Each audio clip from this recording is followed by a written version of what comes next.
Hello friends, Annapurna छुंक को आपण मानक पुणी थे स्वागत। आज ये वीडियो रे मु आपण मानक पई 12 ରୁ 13 मासर छोट छुआ पई केमिति आपण माने गोटे प्रोटीन रिच लंच बनै परिबे तार रेसिपी आज शेयर करबी।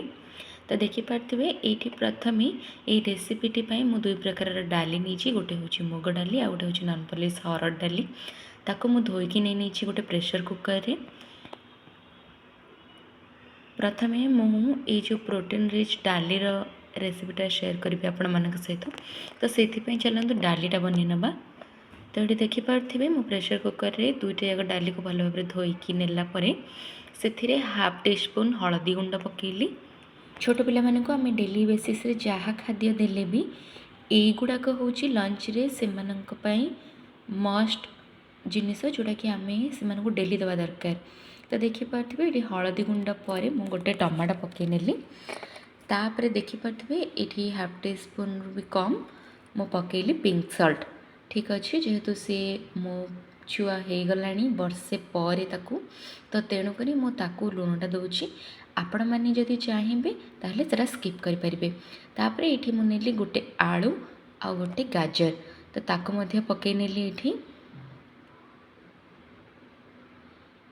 मो पूर्वर मूंग डाल खिचड़ी रेसिपी शेयर करछि, तेणुक यहाँ खाली आम मैंने नॉर्मल लंच ताप प्रिपेयर करवा। तो देखिपे ये डालीटा दीटा व्हिसल देलापर रेडी हो जाइए। तो मु जो घरे डेली भात बनाए जोटा कि तापाई नरम करके बनाए, तो से यहाँ को मिक्स करके मैश कला परे मु ताको देबी। आउ जोटा कि से खाइबापी टेस्ट लगे।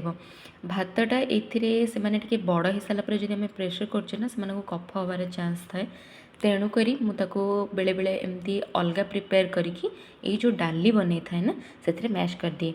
आपण मैंने भी छुआ जो टे बड़ हो जाऊँगी तो ताको डायरेक्ट सेमती न बनईकि एमती आपण मैंने मैश करके दे पारे। फ्रेंड्स, ये तो थिला मो छुआर लंच रेसिपी। से लंच रे कौन खाए आपण मैंने निज निज छुआ को घरे यहाँ बनईकी दिंतु और केमती कौन लगे मत कमेंट सेक्शन में जनातु।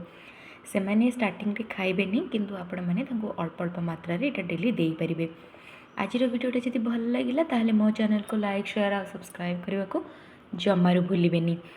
आउ एमती छोट छुआंकर नुआ नुआ रेसिपी मो चैनल रे देखिबा बेल आइकन को प्रेस करके ऑल नोटिफिकेशन को क्लिक कर देबे।